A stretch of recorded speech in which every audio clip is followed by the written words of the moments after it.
I always find myself when I'm single just craving, deeply craving a woman's touch. Oh my God, if I just had a woman's touch, my life would be complete.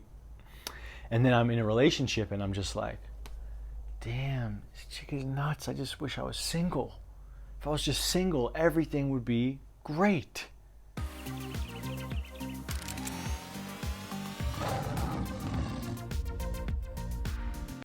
Alrighty, welcome folks. I just had a huge day today. I had 3 client sessions. I exercised.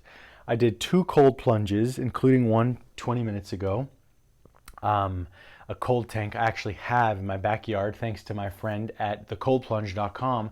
I'm going to post a link where you can buy one yourself, and I'll give you a $150 discount coupon. I'm never going to live in a house again that doesn't have a cold plunge. It's now officially as essential as a toilet to me. So I'm going to make videos about me in the plunge and explain it and all of that. But I just wanted to give a little shout out to these guys. They did take care of me over at thecoldplunge.com, and I'm excited to make videos about it. All right. So it's actually my friend Michael who runs the company. I've known him for several years. So yeah, my levels of health and vitality are just skyrocketing through the roof. I mean, I need to make a new YouTube channel because I can't even believe the videos that I started in this channel with. Okay. Hey everybody, my name's Josh, and I've been delaying recording this video or any video for like 2.5 years. So, in any case, filming videos has become immensely fun for me again. I particularly like having no idea what I'm going to talk about when I put the camera on. It's probably not the most effective way to teach and transmit information, but it's the most fun for me. If I take notes or if I start to have some sort of curriculum, I just go nuts.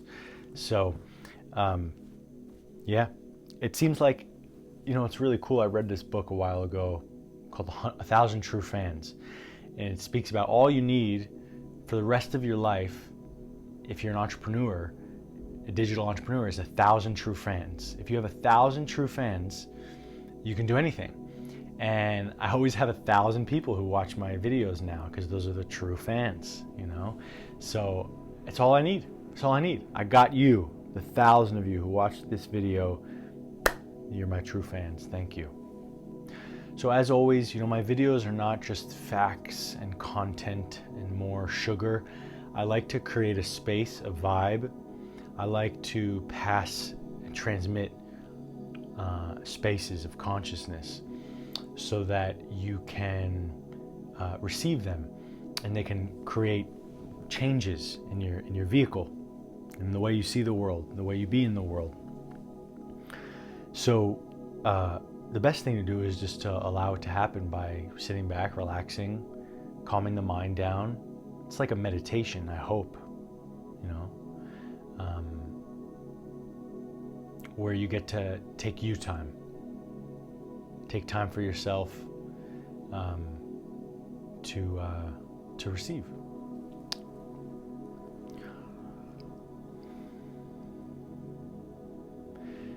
So something that's coming to me a lot these days is about men and the relentless pursuit of freedom that men embark on.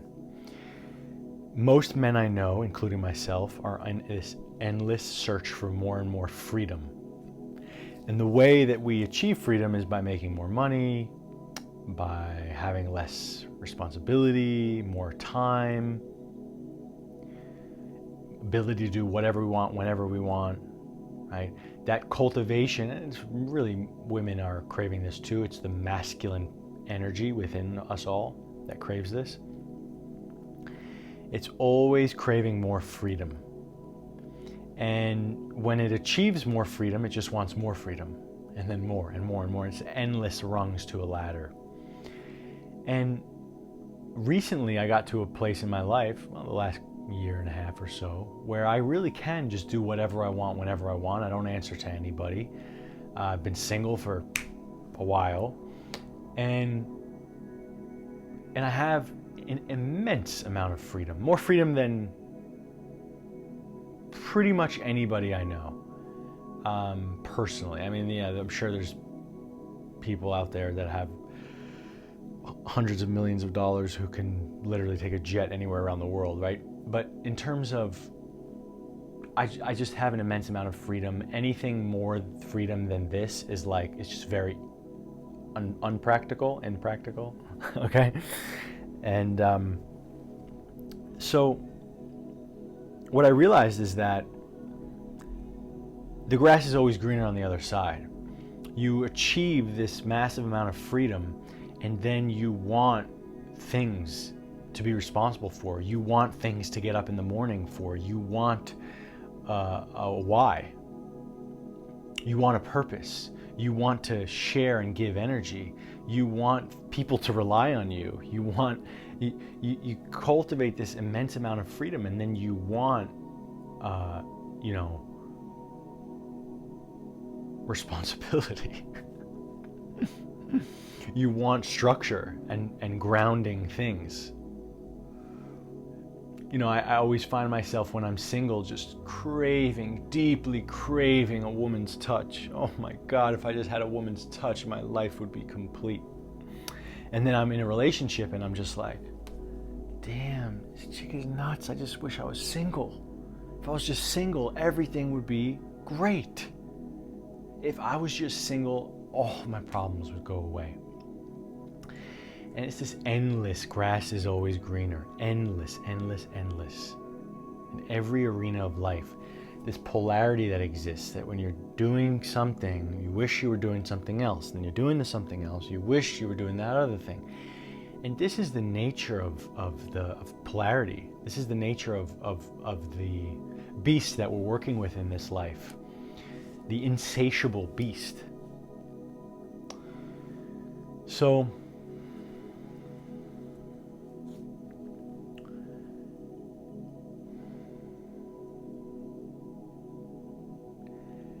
another expression that I really enjoy is idle hands make for the devil's workshop. It's like, as masculine creatures, we try and cultivate this ability to have so much free time so we can do whatever we want whenever we want. You look at Bitcoiners or cryptocurrency people who have made millions and millions of dollars. They are the definition of idle hands or the devil's workshop. They go cuckoo. Lottery ticket winners, they go cuckoo. That opposing force that,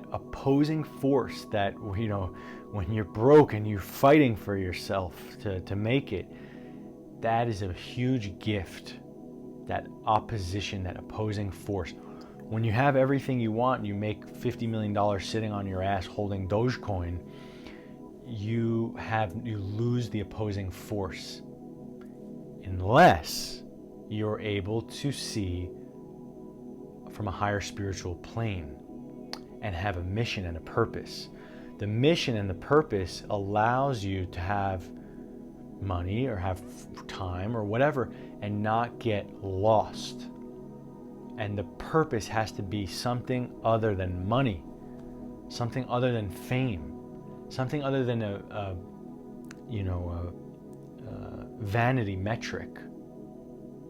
I mean, some of you may just, vanity metric may work for you, but it doesn't for me, and it probably won't for many of you.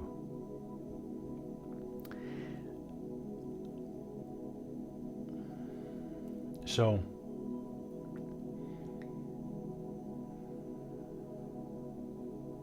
again, just bear with me. I really have no idea where any of this is going. I just know there's something here.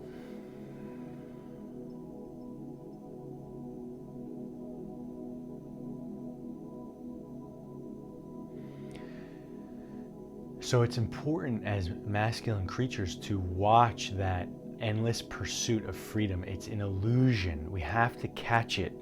And when we catch it and we watch it, we just simply be present in the moment. It's presence that nullifies all of this back and forth seesaw gymnastics, grass is always greener.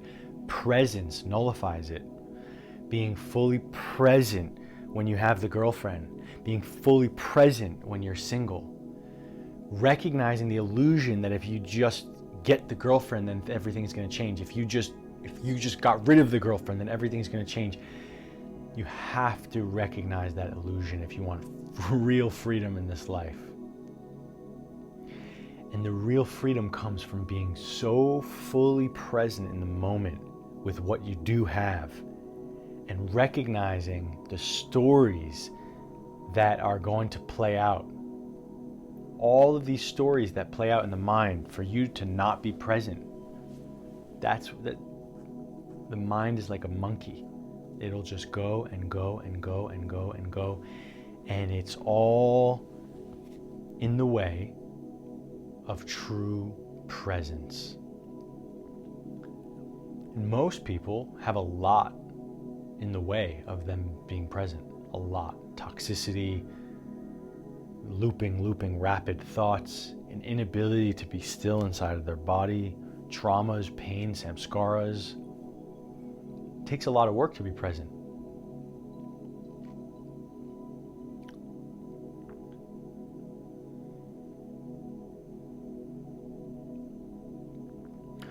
So really the message is like,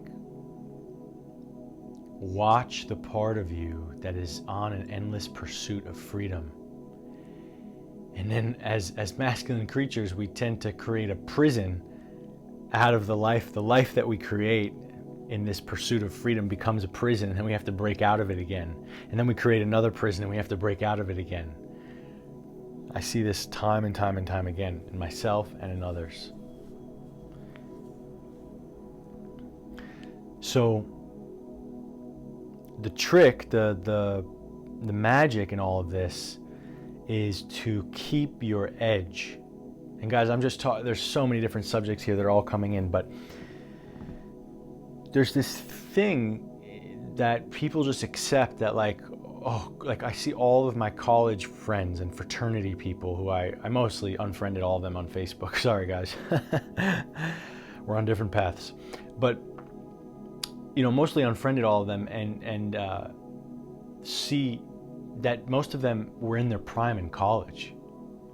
A lot of people it's this accepted consent that like, oh yeah, I was in my prime when I was in my 20s. Like, yeah, that's when I was in my prime, of course. I'm old now, I got a kid now, I gained weight. So this consent that we're just supposed to be in our prime from the ages of 18 to 22 and then that's it, it's total bullshit. If you're not in your prime, you're doing something wrong. If you're not in your prime, you're doing something wrong. I don't care what. Look, there's certain circumstances, of course. God, accidents and God forbid things happen to people, right? But if without, that, everything else considered, we should really be in our prime every day. And the way that we do that is, of course, by taking care of ourselves, but also by so much here. Sorry, I'm trying to distill it. What am I apologizing for? So it's also about,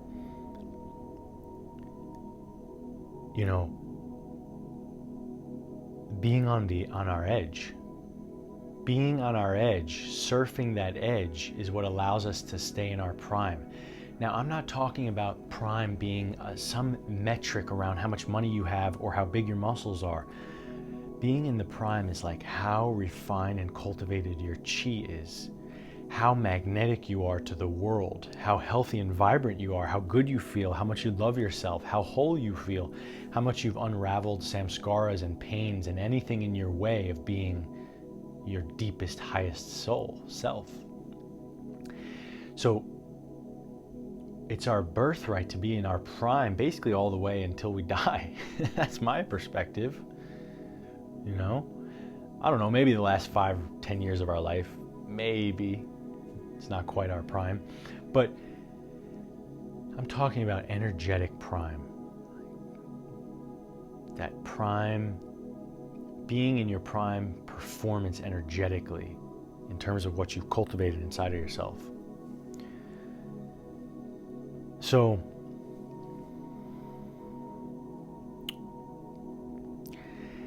keeping the edge is an important thing. And you know, my friend had 7 horses in Colorado, and these horses in the winter would leave his home and go live literally out in the wilderness in 2 feet of snow, sleeping with the bears and the coyotes, digging their head in 2 feet of snow in order to eat the grass. He would bring them hay during the winter, and they wouldn't even touch it. Get that shit out of here. We got the wild food. We're sleeping out here with the bears. And they were so happy for years, 5-6 years like that. This winter, he was in a different part of the world. And he gave his horses to a friend who had this, huge 30-acre, 50-acre farm with spring-fed water and rivers and streams, but it's fenced off. It's not wild. 2 of the horses died 3 weeks apart. One of them got stuck in a fence and shook himself to death. Literally shook his body while he was stuck until he died. The other one jumped in a pond and drowned. And it's the lesson is animals are in their most prime, beautiful nature when tomorrow is uncertain. When tomorrow is uncertain, animals are in their prime, beautiful nature. When they're in a zoo, they suck. They hate their life. I shouldn't say they suck. They hate their life when they're in a zoo, right? So that rewilding, that finding your edge is a huge subject. I can make a whole video on that, but really what it comes down to is finding your difficult areas, your weaknesses, finding where you're lying to yourself, pushing the envelope in your life, doing things that make you scared, cleansing the body, making changes, moving across the world, across countries, shifting, moving, finding where your edge is, guys. What makes you nervous? Push it. When we get comfortable, we jump in a pond and drown. When everything is too easy, when you've strived for a life of freedom and you've created it and you have all the freedom and life gets so comfortable, you lose that edge and you're in a zoo. The rewilding, you don't need to be broke to be wild. You don't need to have life-threatening circumstances to be wild. You can choose to be wild. You can choose to be on your edge every single day. I sat in meditation posture for 5.5 hours today, guys. Between my own meditation and 3 clients and now this video and another phone call with a friend, I herniated 2 discs. I couldn't even sit for 40 seconds a couple years ago. I'm pushing my edge with my presence. When I'm in this position, I am fully present. Nothing is in my way when I'm in this position. So I'm pushing the edge of how much I can hold, how much presence I can hold, how much voltage I can hold. I'm pushing the edge with my diet, with my cleansing, with all the weaknesses and arenas in my life which need work. I don't need a survival doom and gloom to land in order for me to be the hero and be on my edge. I push the edge by talking to beautiful women, by speaking my truth in challenging circumstances, by being confrontational. I push the edge by being myself. You know how confrontational it is to just be yourself? You know how much tension is in a room when you're yourself? Massive amount of tension. Most of what we do, the characters we put on, and all the nice guy stuff, all comes in because we're trying to dissolve tension. Being in that laser truth of yours is very confrontational. It makes everyone face all the ways that they're being fake. So,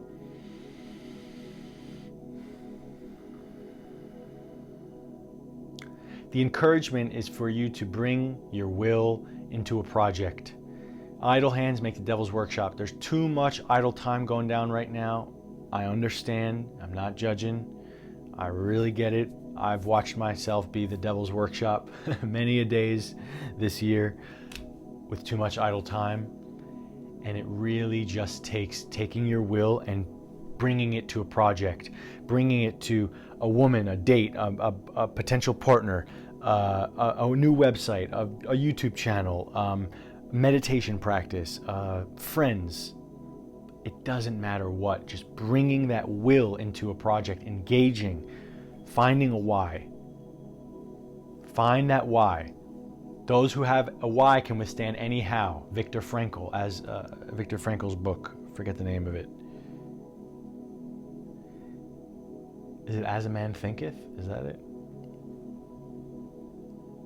I don't think so. In any case, finding that why, finding that purpose. Surfing your edge each day, staying in your prime each day. When we lose the attachment to vanity metrics, then we get to be in our prime each day. Vanity metrics, you'll always be behind. Always. You're always behind with vanity metrics. There's always going to be someone sexier than you with bigger fake tits, with more Instagram followers, whatever else they do. Make more money than you. The vanity metrics are not grounded in what's actually happening on a spiritual, emotional, psychological level on this planet, okay? In terms of what's really going down. Vanity metrics are a dead end. It's a hamster wheel for the mind. Come back to your own metric system. Try not to slap the microphone. Your own metric system. What's important to you? Me, I love being present. If I could be present for 24 hours in a day for other people, I would fucking do it. I just can't. I think I can only handle 5-6 hours right now, right? And I need to go back into my cave. But my metric is presence. Like, how present can I be with the camera, with a friend, with a lover? To me, that's my metric.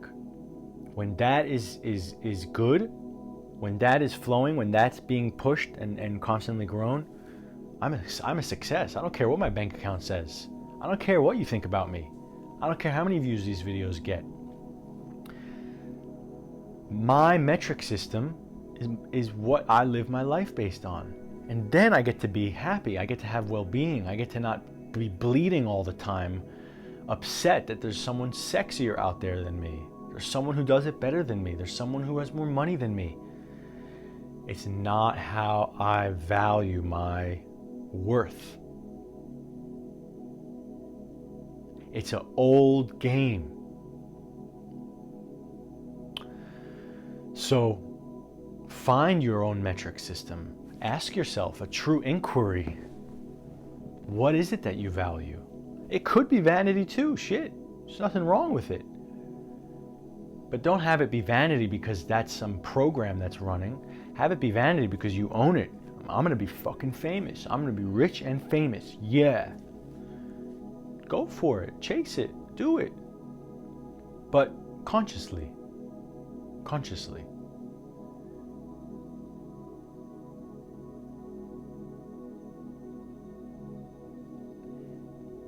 And just know that at the end of the road there, when you match all of the, if vanity is your metric authentically, it can't be forever. At some point, the house will crumble. At some point, unless you become the most famous person on earth, you'll eventually go nuts. You'll eventually be disappointed. So just finding the metrics inside, is it my physical health? Is it my physical appearance? That's cool too, whatever.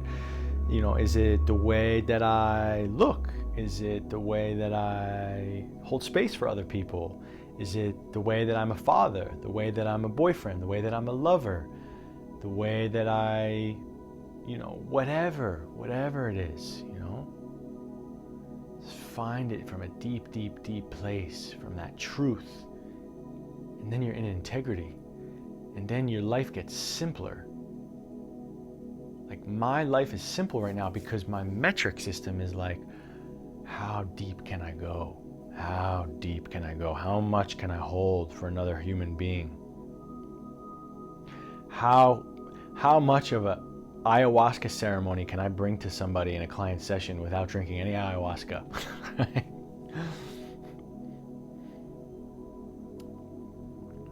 How do I feel in my body? How healthy do I feel? How vibrant do I feel?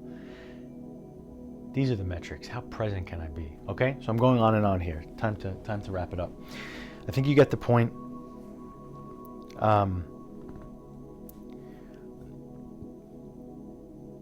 Being on our edge allows tomorrow to be uncertain. Going back to the wild animal, the wild animal is so beautiful when tomorrow is uncertain. Being on our edge allows tomorrow to be uncertain. Because when you push that edge, uncertainties are there all the time. Conversations, doing things that make you afraid. Yada, yada, yada. Okay? I think I got my point across. Hopefully you enjoyed it.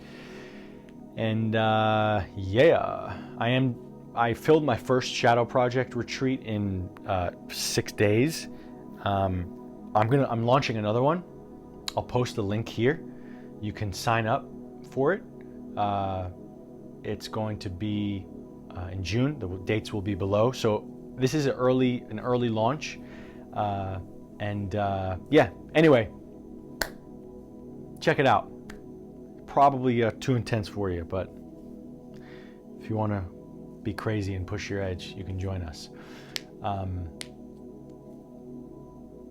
That's all I got. Alrighty. Aloha. Peace.